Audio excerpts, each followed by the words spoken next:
Le message est arrivé à 14h47 un mardi. Pas de salutation, pas de chaleur, juste ces 11 mots venus d'un homme qui n'avait pas jugé bon de reconnaître mon existence depuis 4 ans. Mon père, Richard Caldwell, avait toujours été efficace dans sa communication quand ça l'arrangeait. Ce texto portait le même ton autoritaire qu'il utilisait durant toute mon enfance, celui qui attendait une obéissance immédiate, sans discussion. J'ai fixé l'écran de mon téléphone, assise dans mon bureau d'angle au 42e étage du Whitmore Building, en regardant les gratte-ciel du centre-ville scintiller sous le soleil de l'après-midi. Mon assistante venait de m'apporter le dernier numéro de Metropolitan Real Estate Quarterly. Page 17, un double page sur l'acquisition de mon Penthouse dans la tour historique Ashford. L'article détaillait chaque élément architectural, les vues panoramiques sur la ville, les moulures d'origine que j'avais restaurées. Et oui, ce prix de 2,8 millions qui semblait avoir circulé plus vite qu'un feu de forêt dans certains cercles mondains. Le timing du texto de papa n'était pas une coïncidence. Rien de ce que faisait Richard Caldwell n'était jamais une coïncidence. Mon téléphone a vibré à nouveau. Cette fois, c'était mon frère aîné, Tyler. Maman veut que tu sois là. S'il te plaît, viens. Au moins, il avait ajouté le s'il te plaît plus de courtoisie que notre père n'en avait montré. Tyler avait toujours été le médiateur, le pacificateur qui tentait d'adoucir les angles tranchants de notre famille fracturée. Mais même ses efforts diplomatiques ne pouvaient effacer ce qu'ils avaient fait. 4 ans plus tôt, j'avais traversé la Seine de Stanford toute seule. Enfin pas complètement seule. Ma meilleure amie Anna était là, criant mon nom assez fort pour compenser les sièges vides où ma famille aurait dû être. Les parents de ma coloc avaient pris des photos, m'avaient serré dans leurs bras, m'avaient dit à quel point ils étaient fiers de leur propre fille d'avoir une amie aussi accomplie. Des inconnus m'avaient témoigné plus d'amour ce jour-là que mon propre sang. L'excuse avait été l'enterrement de fiançailles de Tyler. D'une façon ou d'une autre, la célébration de sa demande en mariage après 8 mois de relation avait pris le pas sur ma remise de diplôme dans l'une des universités les plus prestigieuses du pays. Mon diplôme d'architecture, la bourse que j'avais obtenue, les 4 ans de nuit blanche et de travail acharné, rien de tout cela n'avait suffi pour qu'il me choisisse. Juste une fois. Ce n'est pas que nous ne nous soucions pas de ta réussite, m'avait dit ma mère, Patricia, au téléphone la semaine précédant la cérémonie. Sa voix avait cette douceur travaillée qu'elle utilisait pour annoncer de mauvaises nouvelles. Les fiançailles de Tyler sont une étape familiale importante. Tout le monde sera là. Tu comprends sûrement à quel point c'est crucial. J'avais parfaitement compris. Mes réussites seraient toujours reléguées au second plan derrière les moments de Tyler. Sa remise de diplôme à Princeton avait réuni non seulement la famille immédiate, mais aussi cousins, tantes, oncles, et même des amis de la famille que je n'avais pas vus depuis des années. Ils avaient loué une salle privée dans un restaurant coûteux ensuite. Il y avait eu des discours, des toasts, un montage vidéo qui avait fait pleurer tout le monde. Pour mon baccalauréat, ils étaient venus, mais étaient partis immédiatement après la cérémonie pour un dîner d'affaires. Papa ne pouvait pas reporter. Pas de fête, pas de repas spécial, juste une carte avec un chèque et un félicitations griffonné de l'écriture soignée de ma mère. Le schéma avait été clair toute ma vie, mais le jour de ma remise de diplôme avait cristallisé quelque chose en moi. Debout au milieu de cette mère de famille en liesse, regardant des parents embrasser leurs enfants avec une fierté et une joie authentiques, je m'étais fait une promesse, je construirais quelque chose de si extraordinaire que mes réussites ne pourraient plus être ignorées ni minimisées. Et je le ferais entièrement sans eux. Les 2 premières années après le diplôme avaient été brutales. J'avais pris un poste chez Shen & Associates, un cabinet d'architecture de taille moyenne où je travaillais 100 heures par semaine. J'habitais un studio avec vue sur un mur de briques, je mangeais des ramen plus de nuit que je ne pouvais compter, et je mettais toute mon énergie dans mes projets. Ma vision du logement de luxe durable avait attiré l'attention de Marcus Friedman, un promoteur qui avait pris le risque de mes idées peu conventionnelles. Le Riverside Project avait été ma percée, 12 townhouses mêlant préservation historique et technologie verte de pointe, toutes vendues bien au-dessus du prix du marché avant même la fin des travaux. Marcus m'avait présenté à son réseau et, soudain, j'étais l'architecte que tout le monde voulait. D'autres projets ont suivi, chacun bâtissant sur le précédent, ma réputation grandissant dans des cercles professionnels que ma famille ne fréquentait pas. Je gardais mon succès discret sur les réseaux sociaux. Pas de posts sur les gros contrats ou les cérémonies de prix. Mon Instagram restait privé, ne montrant que des images soigneusement choisies qui ne révélaient rien de ma vie professionnelle. Quand des parents éloignés me demandaient ce que je faisais, je répondais vaguement « je travaille dans le design ». Je l'ai laissé penser que je décorais des salons ou choisissais des couleurs de peinture. L'argent s'était accumulé plus vite que je ne l'avais anticipé. Investissement judicieux, épargne rigoureuse et une concentration presque obsessionnelle sur le travail avaient porté leurs fruits d'une façon que je n'osais à peine imaginer durant les années de dîner ramen. Quand le Penthouse de la Tour Ashford est arrivé sur le marché, j'ai su immédiatement qu'il était fait pour moi. Le bâtiment était un chef-d'œuvre des années 1920, et l'appartement du dernier étage avait été négligé pendant des décennies. J'avais vu au-delà des dégâts des eaux et des équipements dépassés, les plafonds vertigineux, les détails d'origine qui le rendaient irremplaçable. La vente aux enchères avait été intense. 3 autres acheteurs voulaient la propriété, dont un promoteur qui prévoyait de tout vider pour en faire une vitrine moderne et stérile. J'étais assise dans cette salle de conférence avec mon agente immobilière, Jennifer, à regarder les enchères grimper de plus en plus haut. Mon cœur battait si fort que je pensais que tout le monde l'entendait. Ce n'était pas seulement une question de propriété. C'était une façon de revendiquer quelque chose de beau que d'autres avaient ignoré, de voir le potentiel là où les autres voyaient des problèmes. Peut-être y avait-il une métaphore là-dedans sur ma propre vie. Quand mon offre finale a été acceptée, Jennifer m'a serré dans ses bras devant tout le monde. Elle avait travaillé avec moi pendant des mois et comprenait ce que cet achat signifiait au-delà de l'investissement financier. La vendeuse, une femme âgée nommée Dorothy, dont la famille possédait le Penthouse depuis les années 1950, était venue personnellement à la vente. Après l'annonce de l'offre gagnante, elle avait demandé à me rencontrer en privé. Nous nous sommes isolés dans un coin calme de la salle des ventes. Cette femme de plus de 80 ans, aux mains noueuses d'arthrite, m'a raconté avoir élevé ses enfants dans cet espace, les dîners, les matins de Noël, les soirées calmes à lire près des fenêtres. Son mari l'avait demandé en mariage sur le balcon. Sa fille avait fait ses premiers pas dans le salon. Je suis contente que ça revienne à quelqu'un qui voit ce que c'est, m'a-t-elle dit en glissant une petite enveloppe dans ma main. À l'intérieur, une photographie noir et blanc du Penthouse en 1952. Impeccable, élégant, exactement comme il avait été conçu. C'est à quoi il ressemblait quand nous avons emménagé. Peut-être que ça t'aidera à le ramener à la vie. Cette photo avait guidé chaque décision pendant la rénovation. J'avais engagé des artisans spécialisés dans la restauration historique, retrouvé des motifs de carrelage d'origine, assorti les bois avec des teintes correspondant aux échantillons que j'avais soigneusement conservés. La cuisine avait été un défi particulier, il fallait la moderniser complètement pour la fonctionnalité tout en préservant l'esthétique d'époque. J'avais passé 3 semaines rien qu'à trouver les bonnes poignées de meubles, en sourçant des pièces vintage assorties à l'air. Mon entrepreneur, James, pensait que j'étais folle. Félicia, tu passes plus de temps sur ces détails que certaines personnes n'en passent à planifier leur mariage, m'avait-il dit un jour où j'hésitais entre 2 nuances presque identiques de carrelage métro. Ça compte, avais-je répondu simplement. Parce que ça comptait. Chaque choix, chaque détail, chaque élément était un hommage à l'idée que l'on pouvait honorer le passé tout en créant du neuf. Que le respect de l'histoire et l'innovation pouvaient coexister. Que rien n'avait à être sacrifié au progrès. 6 mois de travaux avaient transformé l'appartement en quelque chose qui faisait retenir leur souffle même aux agents immobiliers chevronnés quand ils entraient. J'avais restauré chaque élément historique tout en intégrant des fonctionnalités modernes de durabilité invisibles à l'œil. Le résultat était une maison qui honorait le passé tout en embrassant l'avenir, exactement la philosophie qui avait rendu mon travail professionnel si recherché. La semaine où j'ai enfin emménagé, j'ai invité Anna pour la grande révélation. Elle a traversé chaque pièce 2 fois, touchant les moulures restaurées, admirant la façon dont la lumière de l'après-midi traversait les vitraux d'origine que j'avais minutieusement réparés au lieu de remplacer. C'est incroyable, a-t-elle soufflé, debout à mon endroit préféré près des fenêtres.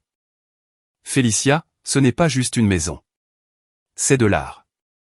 On a commandé à emporter ce soir-là et on a mangé assises par terre dans mon salon vide, nos voix résonnant dans l'espace, à parler de tout le chemin parcouru depuis la fac. Anna avait bâti son propre succès en marketing, grimpant l'échelle corporate avec la même détermination et les mêmes nuits blanches que moi dans ma carrière d'architecte. Aucune de nous n'avait pris le chemin facile. Aucune n'avait compté sur des relations familiales pour arriver où elle était. Tu te demandes parfois ce qui se serait passé s'ils étaient venus, m'a-t-elle demandé soudain, à propos de la remise de diplôme. Je veux dire, aurais-tu poussé aussi fort si tu n'avais pas eu quelque chose à prouver? La question m'a prise de court. J'y avais pensé avant tard la nuit quand je ne dormais pas, mais je ne l'avais jamais formulée à voix haute. Peut-être pas, ai-je admis. Peut-être que je me serais contenté de bien assez au lieu de viser l'exceptionnel. Peut-être que j'aurais joué la sécurité. Leur perte a été ton gain, a dit Anna en levant son verre de vin. À la santé des familles qui nous sous-estiment et des empires qu'on construit par pur esprit de revanche. On a trinqué en riant, mais il y avait du vrai dans son toast. La revanche était un moteur puissant, même si je préférais penser que c'était de la détermination indépendante. L'article dans Metropolitan Real Estate Quarterly avait été inattendu. Une journaliste avait eu vent de la vente et de la transformation, et elle avait insisté pour en faire un sujet. J'avais d'abord refusé, mais elle m'avait convaincu avec son enthousiasme sur la façon dont mon travail représentait une nouvelle vague de pensée architecturale. Le papier était sorti avec mon nom, mon âge, et assez de détails sur ma philosophie de design pour qu'il soit clair que ce n'était pas de l'argent hérité ni familial. C'était gagné. Apparemment, quelqu'un du country club de papa l'avait vu ou peut-être une amie du club de jardinage de maman. Peu importe comment l'information avait circulé, elle avait clairement fait mouche assez fort pour justifier cette invitation soudaine à dîner. J'ai regardé le texto encore une fois, puis le message de Tyler. Mon premier réflexe était de les ignorer tous les deux, de les laisser sans réponse comme il m'avait laissé seul dans l'auditorium de ma remise de diplôme. Mais la curiosité l'a emporté. 4 ans de silence et maintenant ça. Je voulais voir ce qui pouvait être assez important pour combler ce fossé. Et je mentirais si je disais qu'une partie de moi ne voulait pas qu'ils voient exactement qui j'étais devenu sans leur soutien ni leur approbation. Dis à papa que je viens, ai-je répondu à Tyler. Je dois apporter quelque chose? Juste toi, a-t-il répondu en quelques secondes. Puis, après une pause, un autre message. C'est bien que tu viennes. La maison familiale des Caldwell se trouvait à Willow Ridge, une banlieue ancienne et fortunée où les maisons se cachaient derrière des portails et des haies impeccables. J'avais grandi dans cette coloniale de 5 chambres, jouant dans le jardin avec Tyler, allant dans les bonnes écoles, prenant des cours de piano que je détestais. Tout avait l'air parfait de l'extérieur. La plupart des choses à Willow Ridge en avaient l'air. Je me suis garé dans l'allée circulaire à 18h58, délibérément juste avant 19h. Ma voiture, un hybride élégant qui avait coûté plus que mon premier salaire annuel, paraissait déplacée à côté de la berline de luxe traditionnelle de papa et du SUV conservateur de Tyler. J'avais acheté cette voiture parce qu'elle était la mieux notée pour la conduite en ville, mais je ne prétendrai pas que je n'appréciais pas la déclaration qu'elle faisait. La porte d'entrée s'est ouverte avant que je puisse frapper. Maman se tenait là, en twinset crème, perle au cou, cheveux blonds coiffés en carré net qu'elle portait depuis 20 ans. Son sourire était accueillant mais n'atteignait pas tout à fait ses yeux. « Félicia, ma chérie, tu es magnifique. » Elle s'est avancée pour un bisou dans le vide près de ma joue. « Entre, entre. » Tout le monde est dans la salle à manger. Tout le monde signifiait papa, Tyler et la femme de Tyler, Bethany. La table était dressée avec la belle vaisselle de maman, le motif que je reconnaissais de toutes les fêtes et occasions spéciales. Un rôti trônait au centre, entouré de tous les accompagnements traditionnels qu'elle faisait toujours. Ça aurait pu être n'importe quel dîner familial de mon enfance sauf les 4 ans d'absence qui flottaient dans l'air comme de la fumée.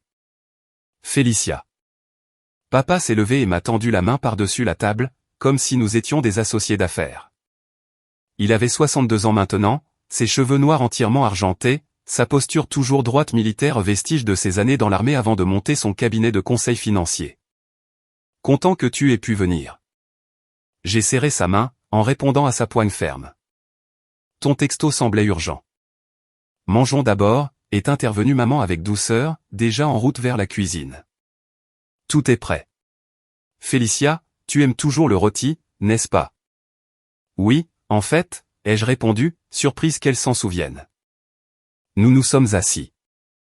Tyler a croisé mon regard avec une expression que je n'arrivais pas à déchiffrer.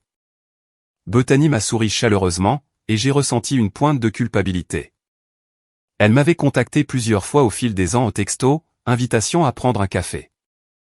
J'avais répondu poliment mais à distance, ne voulant pas construire une relation qui m'obligerait à fréquenter la famille dont je m'étais délibérément éloigné. Le repas a commencé par les bavardages habituels. Papa a demandé à Tyler des nouvelles d'un client de son cabinet d'assurance. Maman a parlé de la prochaine vente aux enchères caritatives de son club de jardinage. Bethany a mentionné un voyage prévu au Cap. J'ai mangé mon rôti et mes légumes, offrant des réponses minimales quand on m'adressait directement la parole, attendant la vraie raison de ma convocation. Le dessert était une tarte aux pommes, un classique familial. Maman l'a servi avec de la glace vanille. Et enfin, alors que nous finissions, papa s'est raclé la gorge de cette façon particulière qui signifiait qu'il allait dire quelque chose qu'il jugeait important. Je suis sûr que tu te demandes pourquoi je t'ai demandé de venir ce soir. L'idée m'avait traversé l'esprit. J'ai posé ma fourchette et soutenu son regard. Il a eu la décence de paraître légèrement mal à l'aise, une expression rare sur le visage habituellement composé de Richard Caldwell. J'ai vu l'article sur ton achat. Très impressionnante propriété. Merci. Je ne savais pas que tu avais si bien réussi. Architecture, c'est du design de luxe durable? Design résidentiel et commercial durable, ai-je corrigé. J'ai eu la chance de travailler avec d'excellents promoteurs. Maman s'est penchée en avant, soudain intéressée. Ma chérie, c'est formidable. Pourquoi tu ne nous l'as pas dit? On n'avait aucune idée que tu avais autant de succès. La question était si absurde que j'ai failli rire. Vous ne m'avez jamais posé la question. En 4 ans, ni l'un ni l'autre ne m'a appelé pour prendre des nouvelles, pour demander comment allait mon travail, pour montrer le moindre intérêt pour ma vie. Un silence gêné s'est installé autour de la table. Tyler a baissé les yeux sur sa tarte. Bethany a soudain trouvé son verre d'eau fascinant. Papa s'est repris le premier. On avait l'intention de reprendre contact. La vie est chargée. Tu sais ce que c'est. Mais la famille, c'est la famille, et je pense qu'assez de temps a passé pour qu'on mette ce malentendu derrière nous. Malentendu, ai-je répété lentement, goûtant l'insuffisance du mot. C'est comme ça qu'on appelle ça? Tu étais contrarié à cause de l'histoire de la remise de diplôme, a dit maman doucement. On l'a compris, vraiment. Mais les fiançailles de Tyler étaient importantes aussi. On pensait que tu comprendrais qu'on doit parfois faire des choix difficiles. Vous avez fait un choix, ai-je acquiescé. Vous avez choisi Tyler comme toujours. Mais ne prétendons pas que c'est à propos d'une seule remise de diplôme. C'est un schéma qui existe toute ma vie. Ce n'est pas juste, a dit Tyler, la voix basse mais ferme. Maman et papa nous aiment tous les deux également. Vraiment? Je me suis tourné vers lui, ce frère que j'avais admiré autrefois, qui avait reçu tous les avantages sans même s'en rendre compte. Il n'a pas répondu. Il ne pouvait pas. Voici ce que je pense être vraiment en train de se passer, ai-je continué en me tournant vers mes parents. Vous avez vu cet article et vous avez réalisé, elle a réussi sans notre aide ni notre approbation. Peut-être que vous vous inquiétez de ce que disent les gens au country club. Peut-être que vous vous souciez de l'image que ça donne que votre fille ait acheté un bien à plusieurs millions et que vous ne sachiez même pas ce qu'elle fait dans la vie. Ou peut-être oui, je crois que c'est ça, vous avez compris que je pourrais enfin être quelqu'un qui vaut la peine d'être connu maintenant que j'ai de l'argent et un statut dont vous pouvez vous vanter. Félicia, c'est injuste, a protesté maman, sa façade soigneusement entretenue se fissurant légèrement. Nous sommes tes parents. Nous avons toujours voulu le meilleur pour toi. Vous vouliez que je rentre dans la vie que vous aviez prévue. Le problème, c'est que vous n'avez jamais vraiment prêté attention à ce que je voulais ou dont j'avais besoin. Vous ne m'avez jamais vu. Pas vraiment. La mâchoire de papa s'est crispée au signe que je reconnaissais depuis l'enfance, sa patience s'épuisait. Je pense que tu es trop dramatique. Nous sommes une famille et les familles se soutiennent mutuellement. Je ne t'ai pas demandé de venir ici pour ressasser de vieilles rancunes. Je t'ai demandé de venir parce que Tyler et Bethany développent leur entreprise et qu'ils pourraient avoir besoin d'aide. Voilà. La vraie raison de ce dîner, servi avec la tarte aux pommes. Papa nous aide à planifier, a expliqué Tyler, l'air légèrement gêné. On ouvre un deuxième bureau d'assurance et il faut sécuriser un financement supplémentaire. Les banques sont difficiles sur les conditions du prêt. Papa a dit que tu pourrais peut-être aider, vu ton succès financier évident. Je me suis adossé à ma chaise, un rire montant dans ma poitrine que j'ai à peine retenu. Combien? Tyler a nommé une somme conséquente mais pas impossible. J'aurais pu écrire ce chèque sans que ça affecte sérieusement mes finances. Mais ce n'était pas la question. Laissez-moi voir si j'ai bien compris, ai-je dit lentement. Vous ne m'avez pas parlé depuis 4 ans. Vous avez manqué ma remise de diplôme. Vous n'avez jamais demandé de nouvelles de mon travail. Vous n'avez montré aucun intérêt pour ma vie. Maintenant que vous savez que j'ai de l'argent, je deviens soudain digne d'être invité à dîner pour que vous puissiez me demander d'investir dans l'expansion de l'entreprise de Tyler. Ce n'est pas comme ça, a commencé Tyler, mais j'ai levé la main. Avez-vous seulement lu l'article? Il ne parlait pas seulement du Penthouse. Il y avait 3 paragraphes sur ma philosophie de design, mon engagement pour une architecture durable, les projets que j'ai réalisés. Est-ce que vous avez été fier? Est-ce que vous avez pensé à m'appeler pour me féliciter? Ou est-ce que vous avez juste vu des signes de héros et d'opportunité? Les yeux de maman se sont embués de larmes, mais je ne pouvais pas dire si elles étaient sincères ou jouées. Tu es notre fille. Bien sûr que nous sommes fiers de toi. On ne savait simplement pas comment combler le fossé après tant de temps. Peut-être qu'on a mal géré l'histoire de la remise de diplôme, a ajouté maman, mais on essaie maintenant. Vous essayez maintenant parce que vous voulez quelque chose de moi. Je me suis levé et j'ai pris mon sac sur le dossier de la chaise. Voici ce qu'on apprend quand on est ignoré et sous-estimé toute sa vie, ça vous apprend à vous valoriser vous-même, à connaître votre propre valeur sans avoir besoin de validation extérieure. J'ai sorti mon téléphone de mon sac et ouvert mon application bancaire. Tyler, quel est le numéro du compte professionnel? Il m'a regardé, confus, jetant des coups d'œil à papa et maman. Donne-le-moi. Il m'a dicté les chiffres. J'en ai entré plusieurs, appuyé sur quelques boutons, puis j'ai tourné l'écran vers eux. Voilà. Je viens de transférer la totalité de la somme dont vous avez besoin. La table a explosé. La bouche de Tyler s'est ouverte. Bethany a poussé un petit cri. Maman a porté la main à sa poitrine. Les yeux de papa se sont plissés de suspicion. Avant que l'un de vous dise quoi que ce soit, ai-je repris, laissez-moi être clair sur les conditions. Ce n'est pas un investissement. C'est un don. Je ne veux pas de part dans ton entreprise, Tyler. Je ne veux pas être remboursé. Je ne veux rien de vous. Je ne comprends pas, a murmuré Tyler. Je vous donne cet argent parce que, malgré tout, tu es mon frère et j'espère vraiment que ton entreprise réussira. Mais surtout, je vous le donne pour ne plus jamais me demander les si.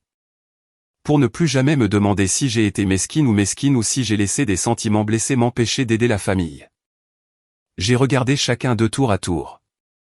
Mais je veux que vous compreniez une chose, ça ne répare pas ce qui est cassé entre nous.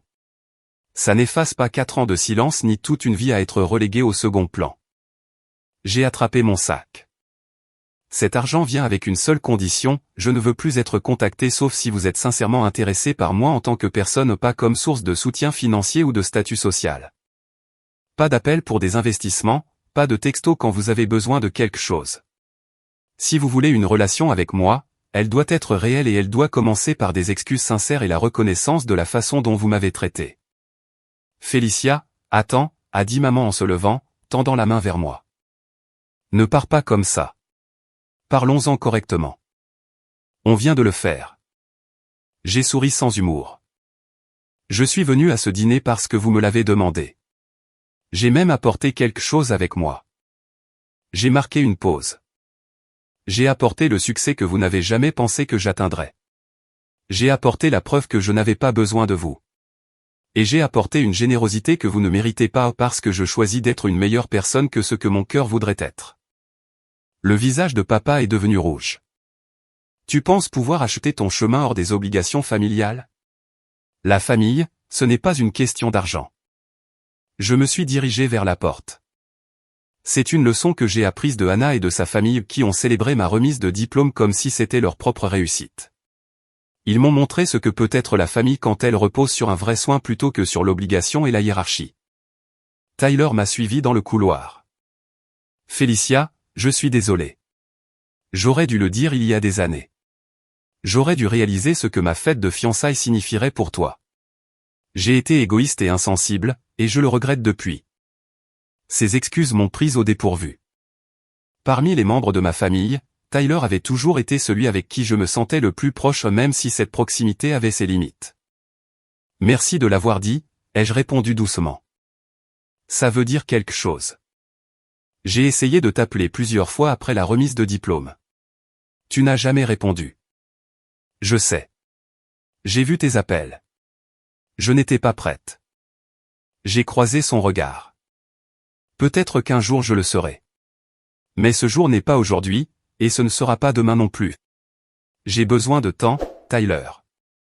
Du vrai temps. Pas juste quelques mois, peut-être des années, pour digérer tout ça et voir s'il y a une relation qui vaut la peine d'être sauvée.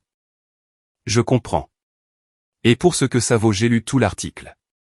Ton pantouse a l'air incroyable. La façon dont ils décrivent ta philosophie de design ou honorer l'histoire tout en embrassant l'avenir, c'est vraiment beau.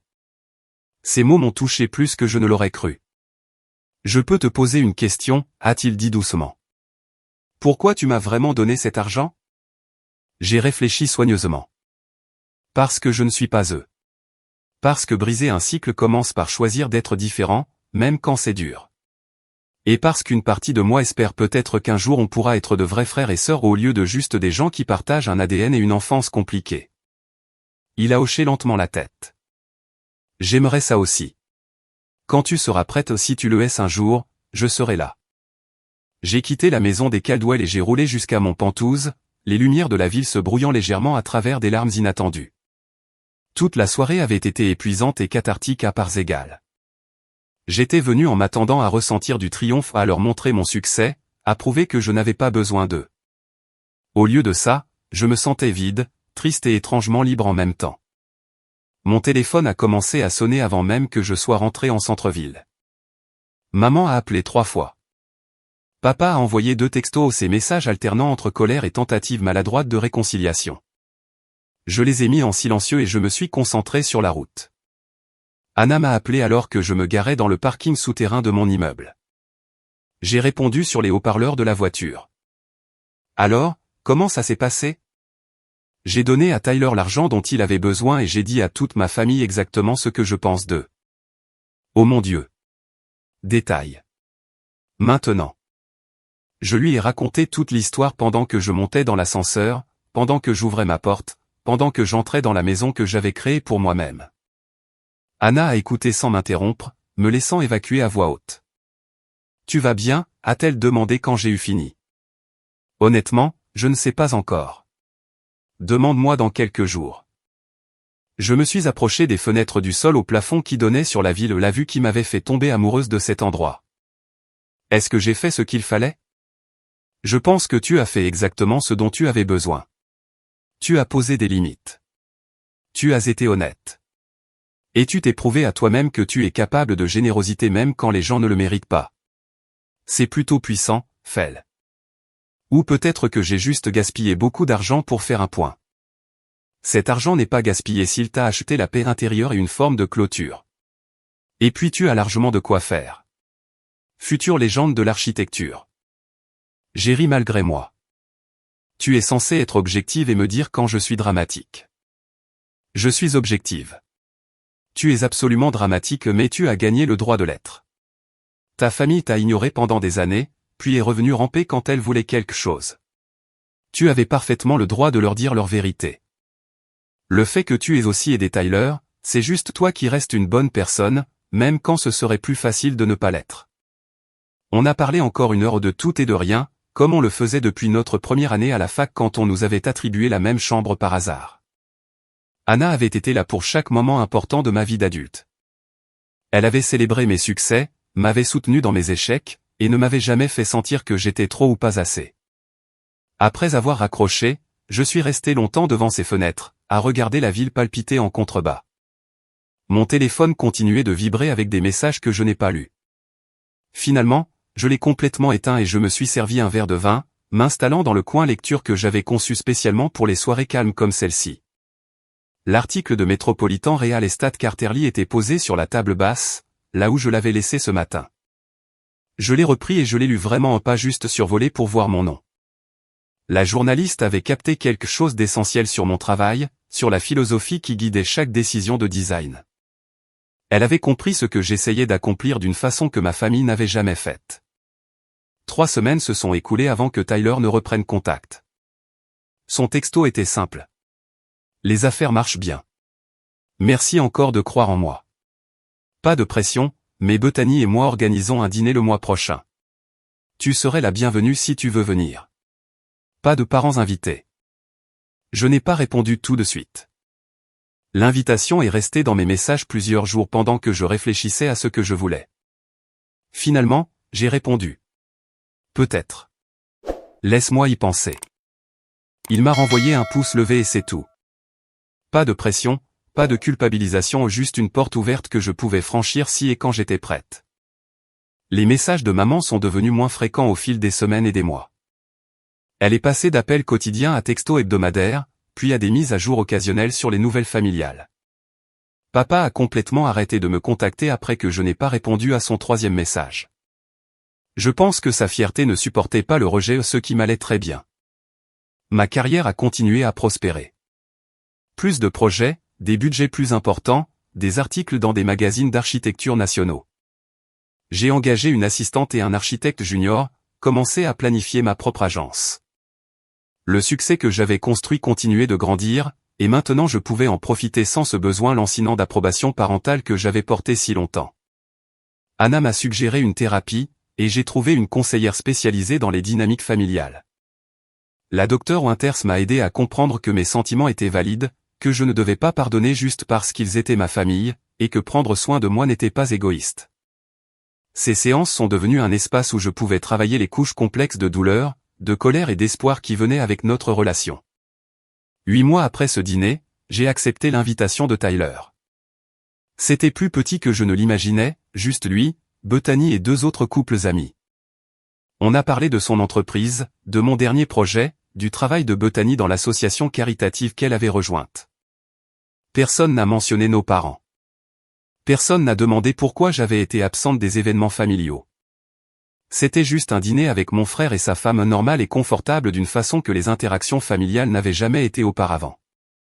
En rentrant ce soir-là, j'ai réalisé qu'un changement s'était produit. La colère qui avait brûlé si fort pendant si longtemps s'était refroidie en quelque chose de plus gérable.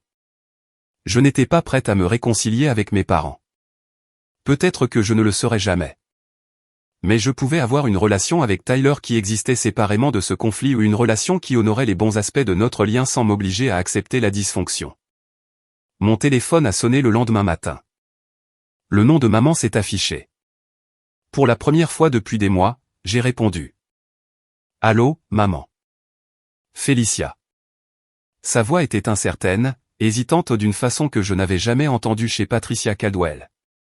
Tyler a dit que tu étais venu dîner hier soir. Je suis contente que vous parliez à nouveau tous les deux. On y va doucement, mais oui. Une longue pause s'est étirée entre nous, remplie de toutes les choses qu'on ne s'était jamais dites. Enfin, elle a repris la parole. Je te dois des excuses. De vraies excuses, pas les explications évasives que je t'ai données à ce dîner. Ton père et moi avons échoué avec toi à maintes reprises, et pour ça, je suis vraiment désolé. Je me suis assise sur mon canapé, sincèrement choquée. Qu'est-ce qui t'amène à dire ça maintenant? J'ai beaucoup réfléchi à ce que tu as dit sur les schémas, sur le fait de toujours choisir Tyler, sur le fait de ne pas te voir. Elle a expiré tremblante. J'en ai parlé avec ma thérapeute. J'ai cligné des yeux. Ta thérapeute?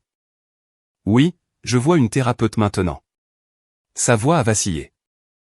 Elle m'a aidé à comprendre certaines vérités difficiles sur ma façon d'être parent et les dommages que j'ai causés.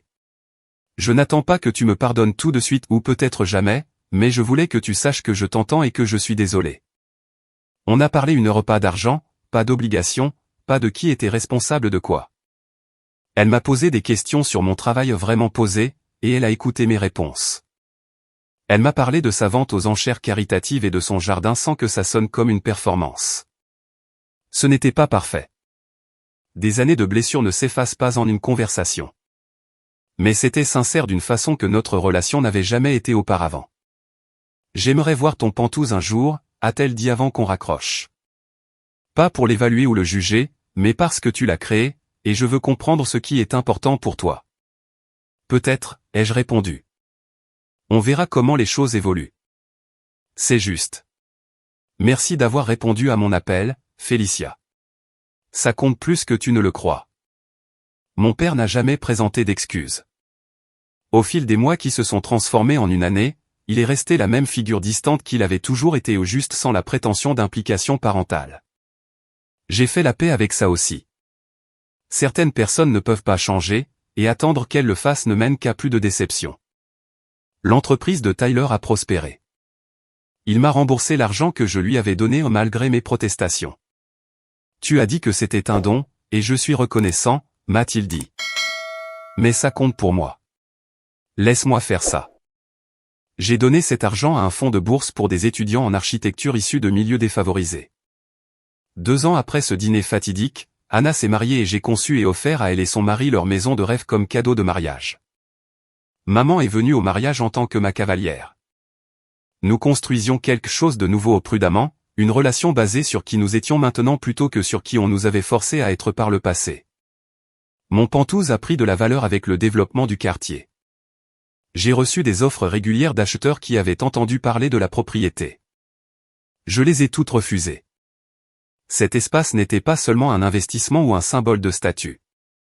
C'était la preuve de ce que j'avais accompli selon mes propres termes ou une manifestation physique de la vie que j'avais construite sans attendre de permission ni d'approbation.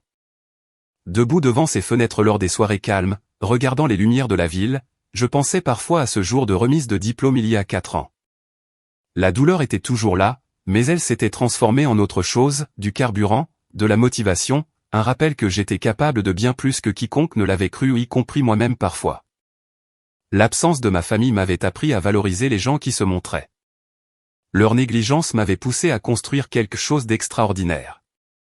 Leur rejet m'avait libéré du travail épuisant d'essayer de gagner un amour qui aurait dû m'être donné librement. J'étais venu à ce dîner avec un succès qu'ils ne pouvaient ignorer, de l'argent qu'ils voulaient utiliser, et une vie dans laquelle ils n'avaient joué aucun rôle. Mais ce que j'avais vraiment apporté, c'était la chose la plus précieuse que j'avais apprise durant ces 4 ans de silence, je n'avais pas besoin qu'ils voient ma valeur pour qu'elle soit réelle. J'avais toujours été suffisante, exactement telle que j'étais. Il avait juste fallu les perdre pour enfin le croire. Le texto de papa est toujours dans mon téléphone, conservé comme un artefact. Dîner familial à 19h, discussion importante. Pas d'excuses, pas de chaleur, juste attente et sentiment d'entitlement. Il représentait tout ce sur quoi notre relation avait été construite et tout ce dont j'étais parti. Je ne l'ai jamais supprimé. Parfois, il faut se souvenir d'où on vient pour apprécier à quel point on a voyagé. Et j'avais voyagé si loin, construit tant, devenir quelqu'un dont j'étais sincèrement fier. Pas malgré l'absence de ma famille ou peut-être grâce à elle. Ils m'avaient offert le cadeau de leur indifférence, et je l'avais transformé en indépendance, en force, en une vie entièrement mienne. C'était la vraie revanche. Pas la vengeance, pas prouver qu'ils avaient tort, mais devenir quelqu'un qui n'avait pas besoin de leur validation pour savoir que j'avais réussi. Au final, la meilleure réponse à être sous-estimé est simplement de prospérer de façon spectaculaire et indéniable dans l'espace que leur doute a créé. Et c'est exactement ce que j'ai fait.